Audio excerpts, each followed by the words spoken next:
kita sampaikan. Makanya MC formal, MC protokoler itu memegang peran yang sangat penting. Baik, selanjutnya Kang Ojak. Nah, untuk acara resmi di sini kita melihat ada speed, tone, volume, power, timbre itu perbedaannya apa dengan acara yang informal? Akan kita ini Kang Ojak, jadi saya semua Kang Adi baru selesai gitu nggak gitu. Tapi kita udah gantian ya Kang Ojak, nggak apa-apa ya. Oh, baik, siap apa baik biar juga teman-teman semua juga mendengarkan format ini jadi Adi ya. Oke, terima kasih Kang Adi dan juga Teh Cindy. Ya, untuk acara resmi dan acara kenegaraan itu biasanya kita menggunakan tone suara rendah gitu ya. Jadi di mana acara resmi acara kenegaraan yang ingin dibentuk itu adalah suasana yang syahdu, hikmat gitu ya. Jangan sampai acara dihadiri oleh para pejabat atau atau tamu undangan kita membawakan acaranya, contohnya misalkan terlalu happy dan yang lainnya atau pecicilan dan yang lainnya. Jadi kita bisa tahu dulu ini jenis acaranya apa, formal, semi formal atau non formal. Nah, untuk acara resmi, speednya itu atau kecepatan berbicaranya itu natural saja. Misalkan, baik kami haturkan selamat datang kepada Presiden Republik Indonesia, Insinyur Joko Widodo. Jangan terlalu dilambat-lambat karena pengen didengar suaranya sama Pak Jokowi, misalkan selamat datang kepada Presiden Republik Indonesia. Jadi dilambat biar lama gitu MC didengarnya gitu. Atau terlalu cepat. Selamat datang kami haturkan kepada Presiden Republik Indonesia. Oke, kalau artikulasinya jelas, kalau nggak jelas gimana? Jadi speednya itu natural saja gitu ya. Seperti halnya kita berbicara di depan orang ketika berdialog, jadi natural pembawaannya. Rendah karena untuk acaranya kita akan bawa dengan suasana yang hikmat. Bapak dan Ibu, para tamu undangan yang kami hormati, acara pada kesempatan hari ini akan segera dimulai. Kepada seluruh tamu undangan, kami persilakan untuk menempati tempat duduk yang telah kami sediakan. Kalau acaranya, kalau tone suaranya tinggi, itu nanti nggak akan terlalu fokus. Kemudian lagi ini kayak acara konser atau apa gitu. Sedangkan ini acara resmi. Baik Bapak Ibu silakan duduk karena acara akan segera dimulai. Enak gak terdengarnya? Tentunya tidak ya Bu Bapak ya. Kemudian lagi volumenya kuat. Dari volume dan power ya. Walaupun tone suaranya rendah atau misalkan pakai nada do, re gitu ya. Selamat datang Bapak dan Ibu menyanyikan lagu kebangsaan Indonesia Raya. Kan kalau misalkan pakai suara atunnya tinggi, menyanyikan lagu kebangsaan Indonesia Raya, nggak enak. Ya, jadi membuat suasananya itu lebih syahdu atau lebih hikmat lagi. Nah, timbre suaranya seperti apa? Ya, kita balik lagi bahwasannya ini acaranya gimana? Kang, saya mah cempreng dan yang lainnya. Berikan performa terbaik dengan suara kita sendiri, dengan karakter kita sendiri. Nggak usah Assalamualaikum warahmatullahi wabarakatuh. Jangan seperti itu, pakai suara biasa aja, natural gitu ya. Kalau dibuat-buat, nanti kita akan kelelahan, energi kita akan habis membacakan dalam satu atau dua kalimat. Jadi intinya untuk acara resmi dan kenegaraan, itu biasanya tonenya rendah ya. Jadi supaya suasananya tetap terjaga. Selanjutnya next. Oke, dari acara resmi, nah kita ini persiapan. Yang pertama persiapan menyiapkan penampilan. Penampilan itu apa saja, bukan hanya sekedar yang dilihat. Kita harus tahu bahwasanya penampilan itu bukan hal yang utama, tapi hal yang pertama dilihat. Bukan yang utama, tapi hal yang pertama. Dimana MC harus tahu ini acaranya apa, pakai baju apa, batik, berarti kita menggunakan batik juga. Jangan sampai kita menggunakan batik sedangkan acaranya harus smart casual. Udah itu mah udah salah kaprah gitu ya. Jadi kita harus tahu. Selain menyiapkan penampilan dari kostum, tentunya apa yang ingin kita sampaikan. Kuasai materi, kuasai rundown acara, yang menjadi pengisi acara siapa saja nih. Contoh misalkan akan hadir CEO Ruang Guru, kita cari CEO Ruang Guru siapa, pelajari orangnya seperti apa, pelajari dari Instagram, pelajari dari media sosial dan yang lainnya. Kemudian lagi pengenalan tempat acara, sudah tahulah Akang Teteh semuanya juga, ini cuman mengingatkan saja. Kenapa kita harus tahu tempat acara seperti apa? Supaya nanti suara yang akan kita keluarkan, kalau volumenya selamat pagi, apakah terdengar dengan jelas sampai di ujung? Kalau misalkan acaranya di ruang yang kecil, berarti kita nggak perlu mengeluarkan suara dengan volume tinggi kan? Kalau mengeluarkan volume tinggi, nantinya jadi noise, nantinya jadi sakit ke telinga orang-orang yang mendengarnya. Kemudian lagi melakukan koordinasi dengan panitia. Ada pepatah atau imbuhan atau apa ya, kalimat mutiara, kata-kata mutiara, koordinasi adalah kunci. Nah, teman-teman protokol itu biasanya gitu ya. Koordinasi adalah kunci. Kalau nggak koordinasi, kita nggak akan tahu ya. Karena setiap acara itu akan selalu berubah. Mau itu -1 menit, mau itu lagi kita ngobrol, tiba-tiba penyerahan penghargaan. Oke, langsung MC nggak boleh kelihatan dead air, MC nggak boleh kelihatan bingung, langsung saja let it flow kayak gitu. Menguasai susunan acara dan bentuk acara. Nah, ini di sini.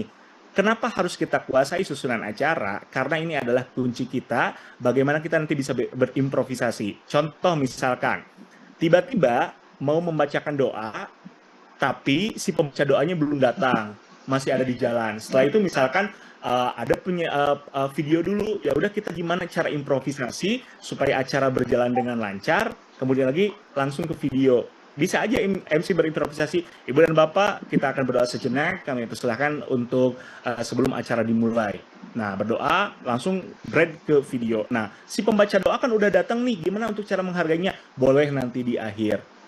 Kayak cara bersyukur seperti itu. Mengatur letak pengeras suara, sama ini. Ketika kita sudah tahu tempat acara, kita akan kuasai bagaimana suara yang akan kita sampaikan, seperti itu. Mengatur petugas yang akan tampil siap atau belum. Nah, jangan sampai MC itu hanya sekedar menerima cue card, kemudian lagi kita mau udah siap tampil, ya bodo amat lah yang jadi nanti sambutan siapa, yang baca doa siapa. Kita harus tahu, makanya kenapa kita harus tahu susunan acara. Laporan akan disampaikan oleh kepala bagian protokol Kemendagri. Siapa orangnya? Oh, beliau misalkan atas nama Rozak. Kita harus tahu Bapak Rozak yang mana wajahnya. Supaya ketika kita menyapa yang kami hormati kepala bagian protokol, langsung kita melihat orangnya. Jadi ketika kita akan mempersilahkan sambutan, kemudian orangnya belum ada, itu kita bisa improvisasi karena kita tahu siapa petugas acara, siapa pelaku acara, dan bagaimana susunan acara. Lanjut.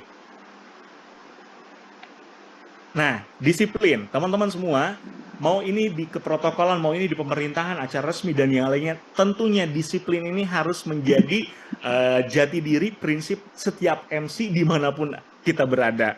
Gladi itu adalah sesuatu hal yang tentunya bisa menjadi gambaran 90% acara akan berlangsung.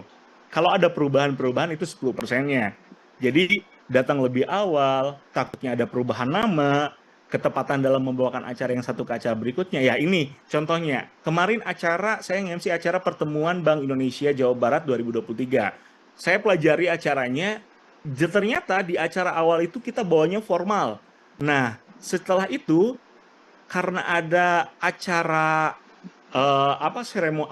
seremonial penganugerahan, berarti kita bawa giring suasana si acara formal yang tadinya diam, tapi bagaimana masuk ke penganugerahan jadi deg-degan, jadi semua orang menanti-nanti, dibawakan suasananya dengan nada suara yang berbeda, jadi beda dengan pembukaan awal seperti itu.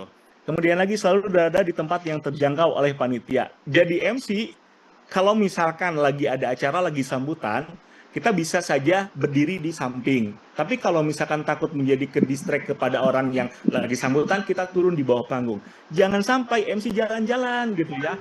Karena saya mah ini udah kenal, kita jalan-jalan gitu. Tiba-tiba ada perubahan, nggak tahu kan ya. Oke, langsung lanjut.